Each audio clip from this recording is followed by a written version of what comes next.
You're listening to the New Jersey Real Estate Investor Podcast. We talk about all topics related to being a real estate investor in the Garden State, based on our experiences with buying, selling, managing, and building rentals. So together, we can all be better investors. Now, here is your host, Pete Tverdov.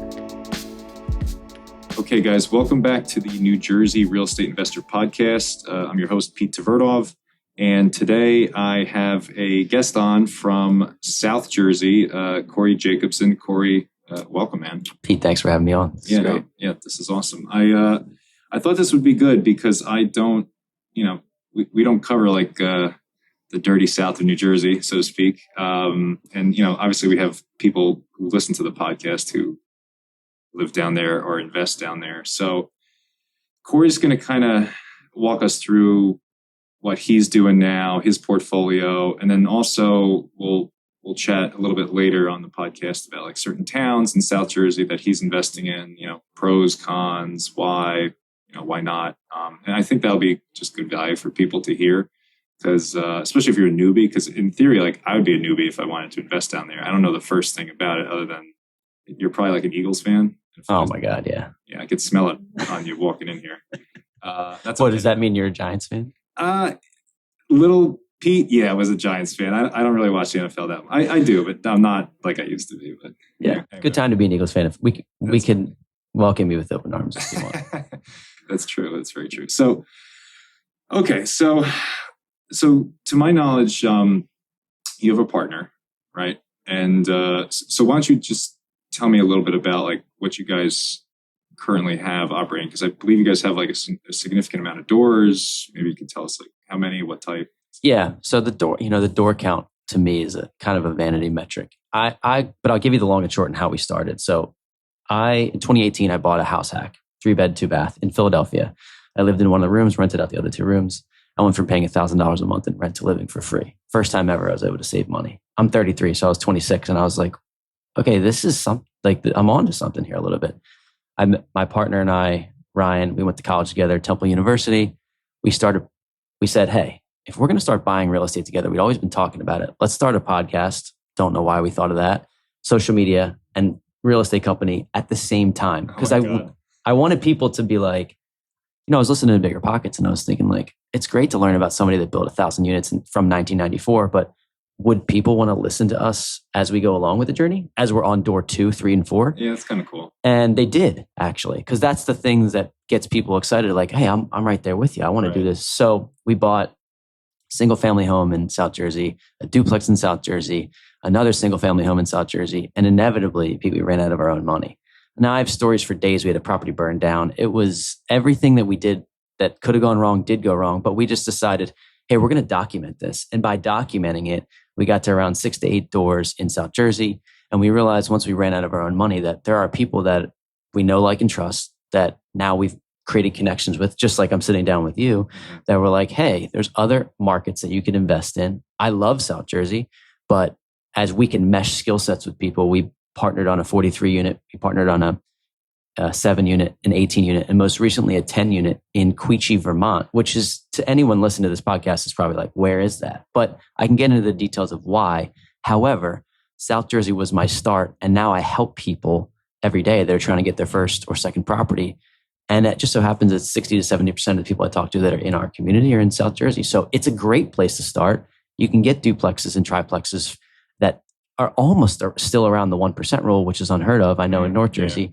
So I love that market. And I'm not sure if I totally answered your question, but that was how we started. We have just over 80 units now, but I want to caveat and say that Ryan and I own some of these together and some of these we're general partners on. So we don't own the entire That was going to be my next question. Yeah. So with the bigger multifamily you own, you guys are GPs and you have LPs. Correct. Yes. On the 43 unit, on the 7 unit, on the 18, and on the 10, we're general partners in these deals. And we just were able to organically network with people who are a couple steps ahead of us to learn the game. And we figured the best way for us to grow was not to continue to buy single family or small duplexes or triplexes. The best way for us to grow is to be a piece of a bigger deal. However, I tell people all the time, if you buy, our goal is 1 property a year for 10 years. If you do that, just that, you're going to retire a multimillionaire, right? Yeah. So it depends what your goals are. But for us, just getting in the game and understanding, okay, if you stay in the game long enough, you can always win in real estate. It's the most forgiving asset class, in my opinion. So how that start was the biggest step that I ever took, and I made all the mistakes possible. So you started in 2018, and now it's 2025. So you've accomplished a hell of a lot then in 7 years. So I want to back up a little bit, because not everybody listening, like GPLP, like we were speaking Chinese. So for people who don't know, like when you put like a syndicate or a partnership together and that's usually what's done on these multifamily buildings, is you'll have GPs, which stands for general partners. Basically, they're putting they're signing the loan, they're taking the risk, right? So if things go sour, like it's on you. The LPs are, they're the ones who are investing money. The GPs will put some money in. Sometimes they won't. They'll put in their knowledge and ability to execute. And then the LPs will put up their money, and then the GPs will say, okay, we can't guarantee a return because there are no guarantees, but, we're projecting I'm making this up, a 10% return, a 15% return, so on and so forth. So that's, for people listening, that's kind of how it works. It's funny you bring that up, because I've been one of those guys where it's like one a year. And I agree with you. I do think like door counts, just like, it's like an ego thing. So for me, it's always been about quality, but like, given our company, like because our company really just deals with real estate investors. So I've had like clients for years, like practically knocking our door down, be like, I want to invest. I'm like, yeah, okay. And now I'm like finally starting to entertain that a little bit. So it's been interesting, but you're right, because when you kind of give up a piece of the pie, like all of a sudden the pie gets like a lot larger really quickly, which is pretty cool. Yeah, I thought to myself, now in the limited partnership and general partnership world, like you owe the money back to the limited partners first in most circumstances. Like you're giving them what's called a preferred return. Maybe that's 6%, that's 8%. That's the cash flow that you're paying people on a monthly or quarterly basis. But in the way that we structure deals, we also have a back end return that accrues over time. Maybe that's 6 to 8% that accrues over time. And then the LPs get that on the sale or the refi of the property. I thought, the best way for me to grow, because I like to talk to people, because I've been in sales my whole life, but I understand real estate, was to partner with operators that were really, really good and that were boots on the ground. And that is what drove me from the New Jersey market to a different market. And once I realized, Pete, that I wasn't going to these properties every single day and fixing toilets at 2 a.m., because that's why people don't get into real estate. Yep. I realized, hey, could I invest an hour drive? Could I invest 2-hour drive? Could I invest a plane ride away? And I realized once you have the right teams and you put the right processes together, again, this is all work in progress, you get better and you can realize, hey, I can invest remotely, but I don't invest in 50 markets, obviously, because although there is some diversification play there, it's more like, that seems like too much risk for me. So there's a couple markets with a couple operators after we expanded out of New Jersey. And that was people that we essentially dated for 2 years, because anyone on the internet can tell you that they can make you money in real estate, but like the in-person, the hey, can you actually help me? Like that relationship is what I value the most. Yeah. I agree with that. All right. So I want to talk a little bit about, because you did all this really quickly while working a full-time job. So what was the full-time job? Are you still doing that job? Yeah. So I worked actually, when I first I bought this property, I was working for the 76ers. I ran their youth camps. So I'm a basketball guy, and that was what I did. Now I was making, anybody can guess, it wasn't a lot of money. They only pay the players a lot of money at the Sixers. So I was working there for a couple of years, and then I got into sales and actually worked for my family's business. We make signage. They don't do it anymore, but they made signage for hospitals, education institutions. So I was in business development there. And that whole one property a year for 10 years type of thing was just like, hey, if I can save up as much money as I can be, financially responsible. I can buy a duplex here and a triplex here and a quadplex. So I just ended up saving up my cash, deploying it. And then we can get into some of the specifics of like some of those deals. But my second deal was a duplex in, if anyone knows Lindenwold, New Jersey, Laurel Springs. It's South Jersey. What county? It's Camden. Just on the west, okay. On the west side of Camden County, not actually Camden, but, I bought a $125,000 duplex. This was in 2020, literally January, right before everything, with the pandemic.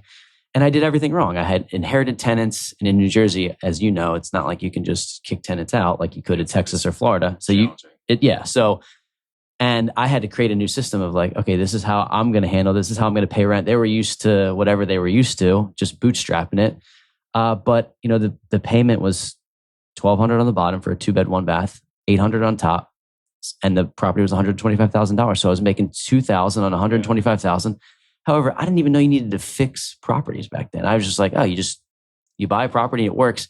It was raining inside my house day one. I was getting texts from tenants. I thought I made the biggest mistake in my life until I got the mentorship and the people in my corner that were like, hey, Cory, I have 57 doors. This is not a big deal. It's $1,200. We got to fix this window. And I just had to learn the process of buying. And Ryan and I started to buy together. We bought a duplex in Sicklerville, New Jersey. We bought a single family in Pensacola, New Jersey. Some of those I still own. So while you were growing, you were working your job. Were you also managing all that? We managed up until like 6 to 8 units. That's when I got a Google Voice, made sure I had office hours, quote unquote, where tenants could text me and then, hey, I'll get back to you the next day. So I was managing, but then I realized like there's also property management software, something like Rent Ready or something that you can plug these tenants into. They can actually submit maintenance requests all through an app. So now it's even a lot easier, but I was connecting contractors with the tenant. What time can they, and I was realizing, hey, am I doing the most high value task as the business owner, thinking of it like a business owner, which is no, I wasn't. So we started to self-manage and then we hired a property manager around that 6 to 8 unit mark. And that was one of the best leverage decisions that we ever made, is just to say, even if we're going to pay 10%, even if we have to manage the manager, I would rather focus on going and finding more deals, making more sales at my job and trying to grow that way. Yeah. So Pete really started with like trying to save up as much money, but I realized I had to turn off my sales brain and turn on my real estate brain. So at a certain point, I had to make the leap and say, you know what, I think we can get further if I do this full time. My partner still has this full-time job, but we're 50-50 on everything that we do. So if we do a general partnership, we have an LLC that we're 50-50 on, and we own the whatever percentage of that large deal. We own 50% of our properties in South Jersey together. And then I have another property in like Tampa, Florida that I use as a short-term rental. But that was only because I was playing a little bit of Monopoly. Like I sold that first duplex I ever bought for $100K profit. And for the first time ever, I was like, after 3 years, how could I save $100K at my job for 3 years? I just couldn't do it, you know? So that's why so a couple of things. So the first is where you said like you would save up money and then just deploy it into another rental. That's what I did. So like I used to, we didn't talk about this. I worked like in investment banking for like 11 years. Okay, cool. And we'd commute from New Brunswick to the city, which is a hellacious commute. It was like 90 minutes one way. It sucked. And that sounds without traffic, 90 minutes one way. Like 2 trains, walk to the train station, right? So like, and any money I would make, I would just save it to put it in another rental property. And then like I bought a house, and I remember like, one of the reasons why I got out, the people there, dude, they're just, I don't know. They like crap in their hands and think it doesn't smell. Like in investment banking in New York. Yeah. Just, like there's a little bit of snootiness there, which, whatever. But anyway, like I bought like a 4-bedroom house, which was like a Cape Cod tiny house. And like, I remember this one lady, she's like, wow, that's a really small house for 4 bedrooms. I'm like, and in my head, I'm like, yeah, but you don't know I own 5 houses right now. Yep. So like, I appreciate that, because a lot of people don't understand that. Like you have to save and work your ass off to start building a nest egg. So I appreciate that. And I could relate to that. Yeah. And honestly, Pete, I'm 33.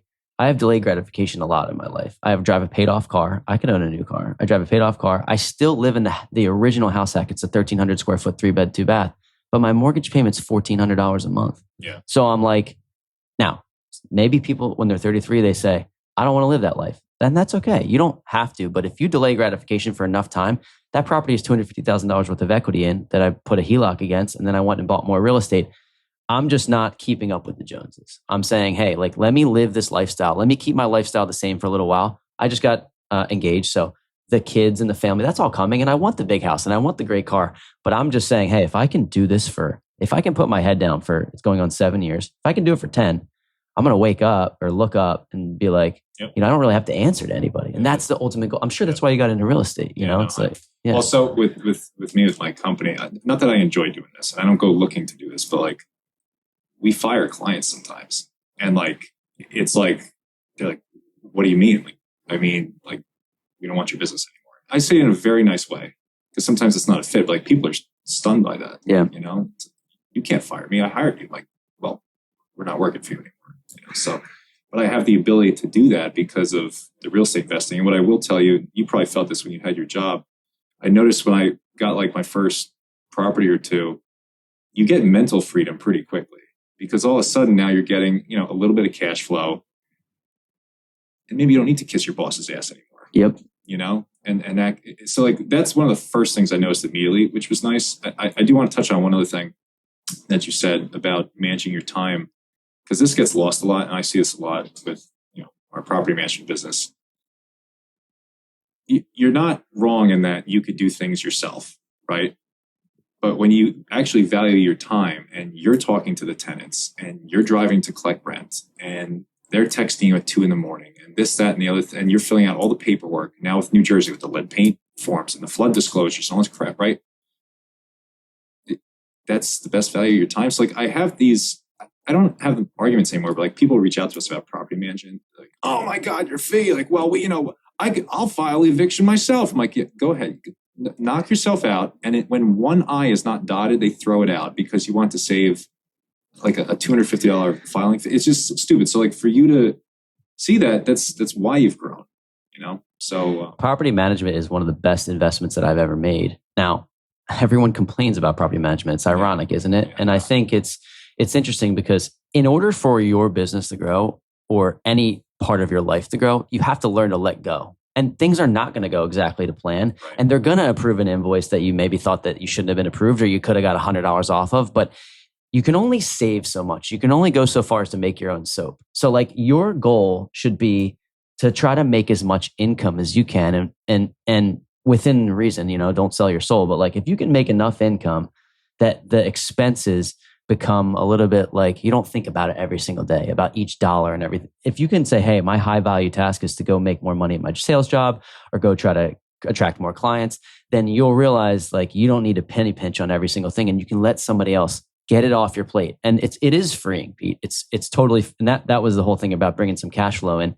It wasn't so much that I was financially free at an early age. It was that it unlocked a new realm of thought process for me, kind of like Rich Dad, Poor Dad, where I was like, whoa, like if there's another 33-year-old guy who looks like me that's financially free or has 50 doors, could I do that too? And I don't have to show up. And I value my freedom, as you could probably tell by me saying I drive a paid off car. I value my freedom more than having X amount of money in the bank account. It's like, I'd rather just be in control of my time and say, hey, I don't think you have the ability to tell me where to be. Respectfully, like, I want that for my life. So that was what real estate started to bring me. And I think leveraging those tasks and hiring a VA or hiring an executive assistant as like the first person in your business, that has allowed us to be like, all right, well, we can take some of these tasks off our plate, even though we might do it better. It's still better to say, hey, let this person fail, let this person learn. That's really the way to grow. And I don't have this massive operation of business. I'm just saying there's a couple things you can do, even as like a solopreneur, that will allow you to free up more of your time so that you can do not only make more money, but do the things that you like about the business that you're running. The sad part is though, like, a lot of people just don't get that. I know. They're buying themselves another job. I was on a listing appointment yesterday in the hood in New Brunswick, like hood, like I won't be there at night. Like, people get shot over there. I'm really selling this listing, by the way. Yeah. Can I buy it? If you want.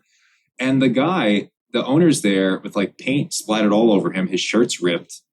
He's like, yeah, you know, we're going to have this place ready in a couple of weeks. And he's not the only property he owns. And I've sold property for him before. And I'm thinking in my head, I'm like, why are you here? You really didn't want to hire the painter to paint this? And dude, by the way, like, a dump. It's a dump. Could you tell if he was having fun or not? Maybe he loves it. Maybe he doesn't. He probably doesn't. Some people do, but like, that's why I just don't understand. I'm like, you're not saving any money, because like, people who value their time at zero don't grasp that. And a lot of people, by the way, don't, like, when I ask them, like, what do you value your time at? They have, like, I don't know. Yeah. You know? It's like, for me, like, I used to be at like $50 an hour. I think now I'm at like $250 an hour. I had one maybe guy, more. Honestly, probably, because I had one guy who, like, this happens all the time too. He's like, I want to invest in, Central Jersey. I want you to tell me about blah, blah, blah market. I'm like, I'll meet with you for 1 hour. You could pay me $250 and I'll tell you everything you need to know. And I've had a handful of people do that, but I promise you, what I've told them probably made them like 50 grand. And how many people say that they're not going to pay you? Oh yeah, like 95%. Exactly. And Pete, that was the number one reason why we started our mentorship program, teaching people how to buy their first or next rental property. That's our goal. And the reason why is one, had so much an impact on us, like having a mentor, but also the amount of coffees that I was being asked to, and the amount of, can I buy you lunch and all that stuff. And like, by the way, I have no problem doing that. I think it's great. And especially if you're like 22 and you really want to learn, but like, again, leading with value, can there be a value exchange? Can somebody either pay you with dollars, or like, maybe I need a new web, like you'd have to learn, does Cory and Ryan, they need a new website? Maybe I'll make it for free. Or maybe I'll like, that would open up my eyes. So we started to teach people like, hey, this is the process that we did. Now, obviously you pay to do that, but there are people in our community that are on their first, second, third, they're on their fourth or fifth deal. After you learn that process one time, you can repeat it. And I thought, you know what? I really like giving back and being the person that I wish I had in the beginning. But I think the consultative approach too is saying, hey, $250. The people that get it will get it, and they'll pay you. They'll pay you more than that. Yeah. But there's a lot of people that want everything given for free. And there's a certain point where if somebody does value their time that much, they're going to say, hey, there's an opportunity here for you. But, you or I, like free coffee is like, how many times can you do it and actually be productive? So that was why we started that thing. No, I think that's smart. Yeah. Pete Tverdov here. If you are a high-paid professional making more than $300,000 a year and you are looking to build wealth and to diversify your investing portfolio, me and my team at Tverdov Housing can help you build a real estate portfolio and earn passive income owning rental property here in New Jersey. We could help you find the property, help renovate it, help manage it, and even help you sell it and buy something bigger and better one day. If you want to build wealth, get some passive income, and have more financial freedom than ever before, contact us today. 5 or 7 years ago, I was going out for coffee with like a couple of people, and but like I quickly realized, because at the end of the day, like what value you bring, as an operator, and I've seen it with like the clients we have, like the people who listen to us, we've made them a lot of money, a lot of money. So I want to chat So you left your job. I left my job in September of last year. I don't know when this podcast episode is going to be released. Maybe it'll be a year out, but September of last year I left to focus on buying more property, and then also building our coaching program, our mentorship program. That was the number one goal. Was I wanted to be able to be a resource for people, focus on our podcast, get on more shows, grow our audience, our social media platform, and have some brand awareness in the space. And I just said, you know what, like I said. This is before I got engaged. I'm not married with kids.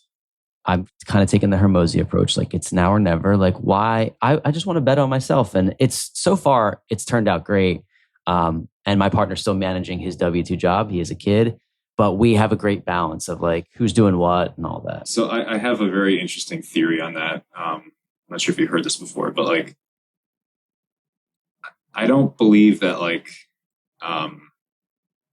human beings were meant to be like kind of cattle and like in a corporation. I'm smiling. I already love where you're going with this. But if I think about this all the time. If you think of like, let's pretend it's 1875 in Pennsauken.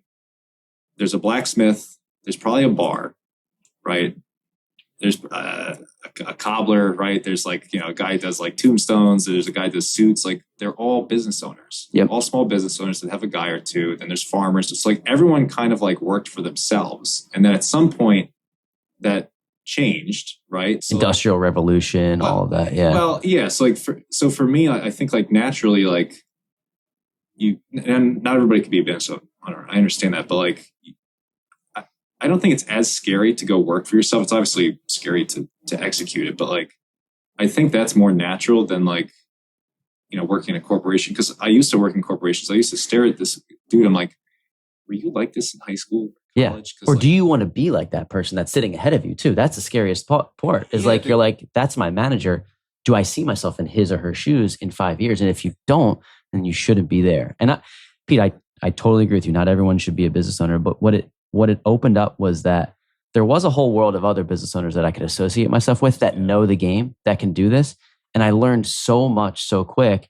And I just thought that, being like, this whole thing is fleeting. And why would you not give yourself that opportunity? I just thought being put in this box of like working a 9 to 5 and like doing it how everyone else has done it wasn't the way for me. But by the way, you do not need to leave your job to invest in real estate. I want to get that through to people. Like I didn't leave my job for 6 years. I had X amount of doors or X amount of units, X amount of cash flow coming in. You can buy 20, 30, 40 units while you're still working your 9 to 5. It'll take you longer, or even just the one property a year for 10 years. Imagine turning around 10 years from now and having 10 cash flowing assets. You probably have $1 million plus in equity, additional to your 401k. Like you don't have to do all those things, but I thought I was going to go faster, and it was more aligned with just like my personality and who I wanted to be.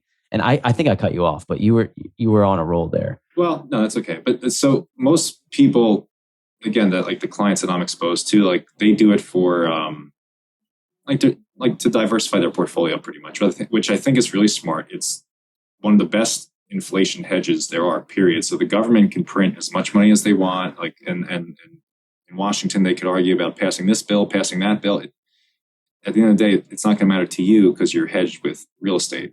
So I would argue like real estate's better than owning gold, better than owning like oil, things like that. So that's why I try to get through to my clients. Now, I know I'd like to think you're probably doing this because you're a professional real estate investor, right? So like the cost seg studies are like, I want to do a full podcast on that, by the way, but like people really don't understand that. Like the cost seg studies are an incredible tax saving tool. Especially now with the one big beautiful bill, right? Like having 100% bonus depreciation to be able to come back to you in year one. Yeah. And obviously there's a cost to do a cost segregation study, but I only have one property that I'm eligible for the 100% bonus depreciation because it's supposed to be after January 19th, 2025. We closed on our 10 unit in March. So I'm actually talking to our operating partner about what it costs to do a cost seg, but then 100% bonus depreciation. I think we're going to do it, but I think that is the next layer of real estate that people don't really understand, is that actually cash flow is the least important metric in real estate. And I realize that people are going to hear that and be like, what do you mean? You play defense with cash flow. You allow yourself to hold on to properties enough. And I'll give you like a tangible example. The second property I owned, cash flowed $300 a month for 3 years. Do some math there. That's about $7,000 a year in cash flow. However, after 3 years, I sold it for $100,000 profit. Right. Now, would it have mattered if I had to put a new roof on? If I had to put a new AC unit, that's another $15,000. I still would have walked away with $75,000 in appreciation in a 3-year time frame. The cash flow allowed me to keep it long enough for appreciation to do its thing. Now you get into taxes. For the first time ever in 2024, Ryan and I saved an unbelievable, more than I thought possible off of our taxable income because of general partnership and doing depreciation on our, and again, I'm not a CPA, so talk to your CPA about this, but as a general partner, you can write off your income against your active income. As a limited partner, you can write it off against your passive. And if you're a real estate investor that has a property manager, you can only write it off against your passive as well. But once I realized the tax ramifications of investing in real estate, I think that appreciation and tax are significantly more important than, and that's why large scale business owners invest in real estate so they can reduce their taxable income. And I didn't even know that till year 5. So it's like the things you learn in this game. So cost segregation study is hugely beneficial, especially if you have the right CPA that's working with you. Yeah. I'm sure you could do it on your own. I'm not really sure. I wouldn't. That's no different than hiring a property manager. Right. Because I've seen like stuff online, like Bigger Pockets, like, oh, there's this company, like it's really cheap cost seg. I'm like, if I'm trying to save as much money on taxes, like I'll pay a little bit of money, make sure it's done correctly, and then they send you like 100-page, report. But it's funny what you said earlier about getting in different rooms with different people, because like what I've noticed with me is like, especially with real estate investing, it's almost like playing a game. So you keep it's literally like playing a video game. So you keep like unlocking a level, and you're like, holy crap! Now I'm talking with these people, and then you get, and then like you're in another room, like, holy crap! Like this guy does 75 flips a year. And then you go in another room like, wow, how'd you own 1,000 doors? And I'm like, it's crazy. Yeah. I think it's actually the most fun part about real estate. But what the only problem is that just like you're in a rat race when you work your 9 to 5, you create your own rat race as an entrepreneur. And I have tried to celebrate the wins and allow myself to be like, hey, I said I would be happy when I got to this point. So I'm going to celebrate it. Like when I have $1 million net worth, or I have X amount of doors, like I said, I would be appreciative of that. So let's appreciate it, because again, Pete, there's always another room There's always another like mountain. There's always a peak that you're looking up at. Even when you accomplish the things that you say you're going to accomplish, you get into another room where that's someone's every single day. So, but I like that because now I feel prepared to talk to anyone about what I've done and be humble enough to go into any room and say, I don't know what I don't know. And that to me is like, that's what I think allows us to grow quicker, is to not say, oh, I have 80 units. Like I know all this. It's like, dude, I get into a room where people are buying 80 units a month. And I'm like, oh, there's a lot for me to learn, but also appreciating that I don't need to be a billionaire to be happy in this life. Dude, that's important because I read a book. It's so sad. I read so many books. I don't even bother to like know the title. It's so bad. We could maybe guess it. Yeah. But anyway, one thing that stuck out with me in the book, it said, you need to find your goalpost in life. And I'm like, that's really true. And it told a story about this guy. I think he worked at like Goldman and he wanted 100 million net worth. And he had like 10. And long story short, he went to jail because like he was so focused on like, now he needs 100 that like he did crap that got him sent to prison. So like, I was like, yeah, find your goalposts. Like, yeah, that's true. Cause every person you meet, you're like, oh my God, this guy's a developer. This guy's a syndicator. This guy's this guy's that, and like, it'll never end. And then you'll look up one day and you're not, married with kids yet, but I've heard stories of these guys. Like they look up one day and they're divorced. Yep. So like, what did all that money chasing do? Like who you're sharing it with? Yeah, you can get lost in that. And I have found that the time, like I've noticed this as I get to like my mid 30s, I realize that like I watch my parents get a little bit older and I think, like money is a tool and it's this thing that brings options to people. But if you tie yourself to that, you'll soon become super lost in it and you'll find yourself just chasing and chasing for the sake of chasing. And for me, I have this rule. I'm totally addicted to my phone. Like I can't even tell you because social media and like that whole world. But if I put my phone in another room and I can be present and I can get away from it, like I can do it that way. So I've said to myself, there's certain periods of time where I'm not going to look at it. I'm not going to touch it. I'm going to be present in the moment because before you know it, you look up and you're 36 and then you're 42 and then you're 59. And the most important thing for me is to be able to live a present, fulfilling life with the people that, like, not the destination, not the journey of the company. And I've thought about that so many times. Like, who am I bringing with me? Who can I enjoy these experiences with? And money and real estate and all these entrepreneurial ventures give me purpose and passion in order to be present in the time where I think, would having an extra $5 million or have an extra net, like, would that make me happier? There's a point of diminishing returns.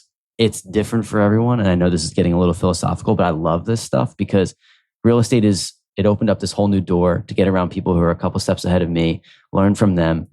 But I don't need to be ever chasing and ever wanting because you get old and then you realize like, maybe this game is, I just think it's meant to be lived in the moments a little bit more. And I think we, as somebody, like I can already tell from meeting you, like you're dealing with this before you walk in, like maybe slowing down and thinking like, oh, look at all that I have accomplished. Yep. To me, it's helped significantly. And it's hard to do, especially for the brain that I can tell you that you're wired. Like it's like, go, go, go, Like, yeah. Well, for me, it's hard because I enjoy helping people. I think I'm pretty darn picky. Like number one, it's hard to reach me. And number two, it's hard to work with me. And I don't do that on purpose, but we go back to like time value, right? Like I'm not like somebody who calls me, they're like, oh, like with 3% down FHA buyer. I'm like, great. Someone on my team's going to help you. I can't. Totally. So I want to pivot a little bit because I do want to talk about the South Jersey market. Yeah, let's do it. All right. But that was all like really, really good stuff.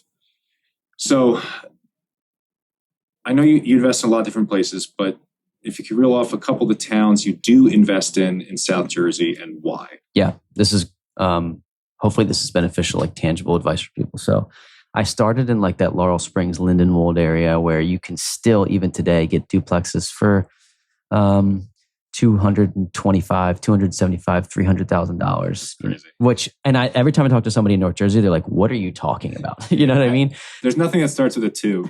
I know. we have clients of ours that are in Caldwell and in beautiful areas in New Jersey. Yeah. I don't know North Jersey like you do, but that are like, yeah, I mean, first of all, the home that I bought in 2017 for $450,000 is $1 million. Great. That's awesome. Maybe you can tap into that equity, but the twos are gone. So I like that area. Pennsauken, Merchantville are areas. Maple Shade's a little bit nicer. Sicklerville, I've bought a ton of property.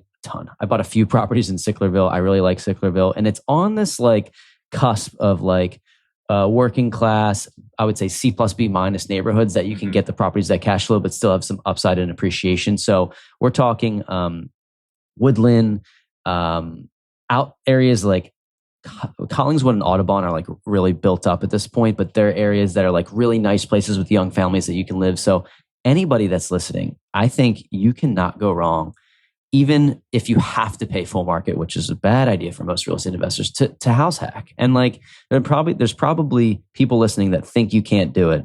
Maybe 20, 25 to 40-year-olds that are like, you're working this 9-to-5 job and you're thinking like, hey, I maybe have a couple $100,000 in my 401k, or maybe you have 50,000 in 401k, or maybe you have less than that. You have some savings. If you can buy a quadplex or a triplex or a duplex and live in one unit and rent out the other units, and even go, it's hard to live for free these days, but even go from paying $2,200 a month in rent to paying $1,000 a month and net saving $1,200 and building your, learning landlording on training wheels, building equity in a property, fixing it up as you go, live and flip. Like that single move can make you hundreds of thousands of dollars and teach you how to then buy your next move. So when people say there's no deals out there, I think, well, it depends on your strategy, totally. But you can still buy undervalued duplexes, triplexes, quads, single families in South Jersey.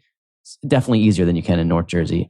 But it's about putting the right team around you. How do you analyze the deal? And like what strategy is the way that you want to go about it, right? So those towns, so two questions, because I always tell people to like look into this. So if you know, like who are like the big employers in that town? What's like the population growth in that area? Yeah, it's a good question. So I don't know the population growth off the top of my head, but I can tell you that Virtua Health is big down there. Cooper Health. So like there's depending upon your pharmaceutical companies? Yeah, they're hospitals. So I say that because what we've done with this recent 10 unit, now it's in Vermont, it's not in, but it's 15 minutes from Dartmouth Health. Mm-hmm. So we're renting out stipends directly from the healthcare system for traveling nurses. So we went the midterm rental route, where a 2-bed, 1-bath in that area would rent for $2,100. We're getting $3,000 directly from the healthcare system. You can do that in South Jersey. If you're within 15 minutes of a hospital, if you're saying that your long-term rental numbers are not working, there are traveling nurses that are all around that are, and I'm sure they're up here too. New Brunswick has 2 major hospitals plus Rutgers. Exactly. So if you're able to put a little bit, now it's not a short-term rental, that management strategies, that's a hospitality business. You're getting into a different realm. 100%. And I have a couple short-term rentals, and it is a lot of work, worth it, but a lot of work. The midterm rental, I think if you're getting into real estate, there's 2 strategies that I would look at. House hacking, you can do it any day of the week, buy 1 property a year as long as you can do it, or midterm rentals, because the traveling nurses are typically on 16-week period. So that's like 4 months. You can get economies of scale with renting a little bit higher value. You keep the properties clean because these are A to B class tenants. They're not there that much. Right. They're not beating up your property. They're not hoarding. They have a good job. So if you can rent to them and get a little bit extra income, you can buy. Now you have to furnish the property. That's another strategy. But like you can, instead of buying the $200,000 duplex, like maybe you're buying a $400,000 duplex, but you're able to rent out a 2-bed, 1-bath for $2,600, and then another side for $2,600, and you're going to make money on that. That to me, if you're a little bit like you have a little bit more time, I think that's a good strategy. So did I answer your question about some of the towns? And they're close to hospitals. That's like where 15 minutes from an education institution or hospitals. So I'm hearing the pros, like working class area, near hospitals, education. What are some of the cons of investing in some of those towns? Yeah, that's a good question. Okay, some of the cons. So I think it depends on the town that you're going into. And like any town, there might not be an appreciation factor. Like Philadelphia just got ranked. I live in Philadelphia, but it got ranked a top 5 like emerging market. And I thought that was very interesting. This was by Bigger Pockets. So there may be some metric that I didn't look into, but because a lot of times people are looking at the Sun Belt and areas like Indianapolis that are like super high emerging. But South Jersey is low price point enough for you to get in. And the appreciation is you're not going to see what you're seeing in North Jersey, but I think it makes for better entryway into the game. So what are the cons? Maybe you're not going to see a property appreciate like you have in the last 6 years. Obviously, it's becoming more of a buyer's market, so it's harder to predict appreciation right now.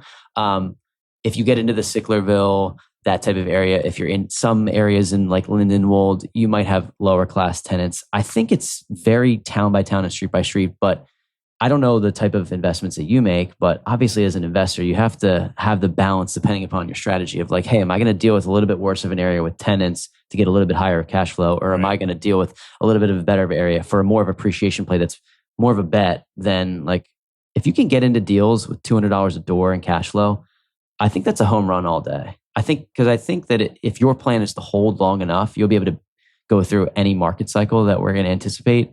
Maybe you're not going to see the appreciation from 2020 to 2024, but if your goal is to hold, I didn't really answer your question about cons.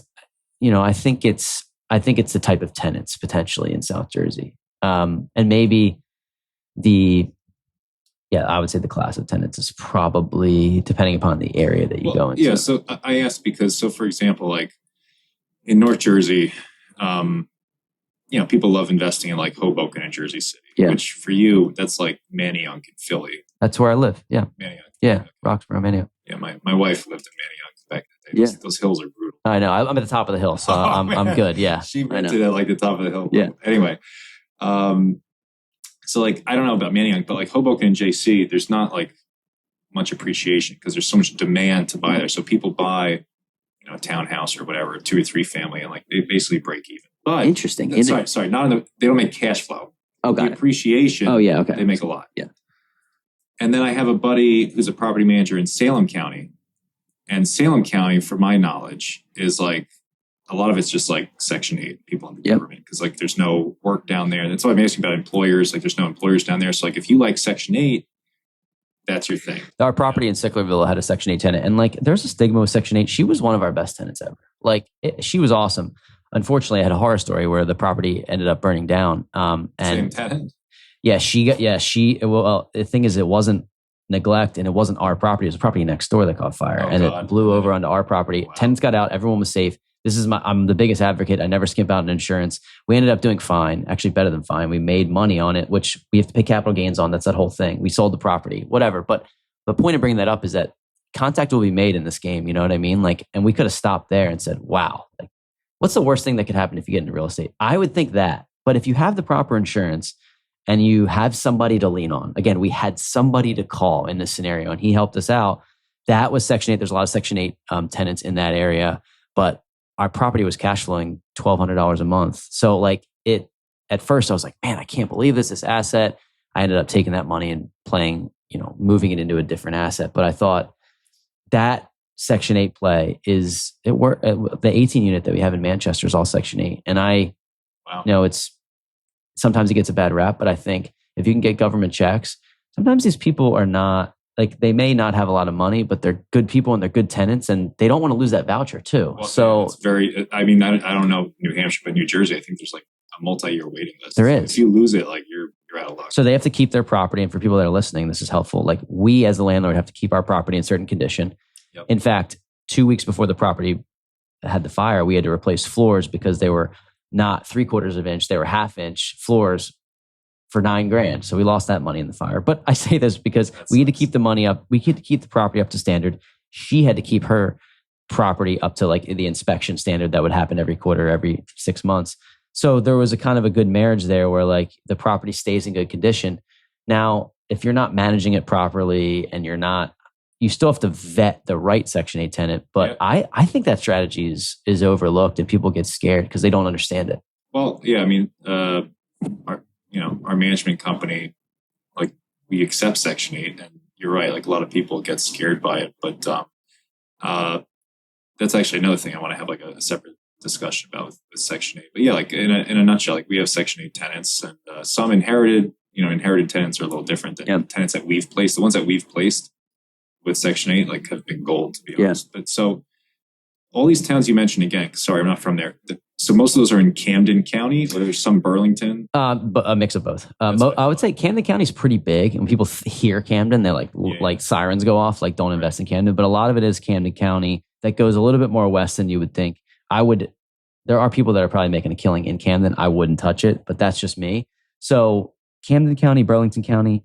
And then interestingly enough, I've found about New Jersey is that as you get like maybe 20, 30 miles west, it kind of like, there's not a lot of action until you get to the shore. So down there. So like, I go to like no man's land. Yeah, it is. And it's like the Atlantic City Expressway, I think. AC Expressway. There's a lot of forest. Like I didn't know that New Jersey is like a lot of forest. So there's a lot of pine barrens. Yeah. So there is a pocket. There are pockets in South Jersey. Even if you go a little bit more south, into I mentioned that Woodlawn area, like Runnymede, those towns down there are even a little bit more working class, but they're close enough to the city that people can get to Philly. I say the city. Most people think I know the city is New York City, but you guys can't see us. He saw my eyes like twitching when he said yeah, it's like the city, Philadelphia. I love Philadelphia. So, but 15, 20 minutes to Philadelphia, they can get in there if they work in Philadelphia. So again, that proximity, it's kind of like anything, that proximity to Philadelphia. There's been they've tried to build up Camden and put housing in there, like the Philadelphia 76ers moved there. There's a lot of companies that moved there. It just hasn't worked the way I think that the plan. It's probably a very long-term play. Long-term, exactly, yeah. But there's a lot of companies in Camden. So sometimes people work in Camden, but they have great jobs that are up on the waterfront, like the New Jersey, I'm drawing a blank. It's the water company, American Water. The Camden Aquarium? Camden Aquarium. BB&T, or maybe BB&T is called something else now, but like where they host events, there's concerts there. The 76ers are there. So a lot of Cooper Medical. So they all work in Camden. They live in like Collingswood, Audubon, and all suburbs. that. Yeah, exactly. So if I want to buy a multifamily in one of those towns, what would be the town you'd be like, this is the best town to buy? What is your strategy in terms of like, do you want to put long-term tenants? Do you want to do that midterm strategy that I was long-term tenants? I want to buy a 2, 3, or 4 family. I would say look in Merchantville, Pennsauken, Mapleshade. Those are some areas where you're seeing like upside of, there's builders and developers that are going in there that are fixing up some homes and making them look nice. But you still, like I have a 4-bed, 1-bath that rents for $28.50 in Pennsauken, and our mortgage, we use what's called a home style loan, if anyone's familiar with that, where you put 10, 15% down, you wrap the renovations into the mortgage. So we bought it for like $135. It was that's unreal. Yeah, it was a estate sale. Actually, unfortunately, the woman passed away. We fixed it up, put $60,000 of renovations into the property. We ended up not refining. We just kept it because we have a 4.75% interest rate. But our mortgage is like $1,600. We rent for $2,800. Now, keep in mind, rates are not at. This is a 2021. Yeah. Rates are not at 5% right now. So I understand that. And it's a little bit harder to do. But that type of thing, Pennsauken, even to rent a 4-bed, 1-bath, that's, we put LVP floors and painted it nice gray. That typical, it's not in style anymore, but it was back then, the gray. Take those gray laminate floors and throw them in the dumpster. Oh yeah, I know. Those have to go. I know, they got to go. But my point is we didn't over rehab. We spent the amount of money that we thought, the $60K we had to do the basement, we did the roof. I say this to say that, $2,900 for a 4-bed it's a pretty nice. Dude, yeah. Yeah, like that's it's not North that Jersey. Much no, but it's not that much lower than up here. Like a 4-bed, probably between 32 and 3,500 depending on the town. That's not like. But you can buy that. Bergen County, fine. Maybe it's like $4,000 or something. But like, yeah, it's not that. That's not bad. And yeah, so like the rent price you're getting based on the price of the home, that's what's wild. That property is probably worth between $350 and $360 today. So if you had to buy it again at a higher interest rate, the numbers might not make. But that's close to the 1% rule. So that's why I was saying in Pennsauken, you're 10 minutes from Cooper Health, you're 10 minutes from Virtua, you're 15 from the city. Can you make your strategy to make these places kind of like a co-living-ish area, a type where you can rent to people, rent by the room, and I can rent each of those rooms for, maybe $1,000. So maybe not $1,000, maybe $800 to $900. So that's $3,700, right? Something like that. So if I were getting in again, I would look at that midterm. That was what I would do if I was starting over.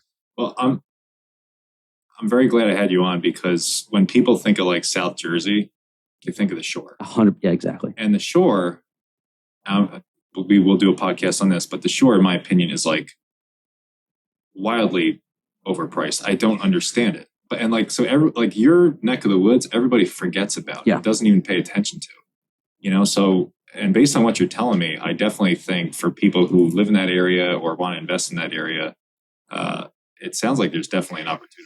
We have a lot of people in our community that we've built that are in North Jersey that are starting to.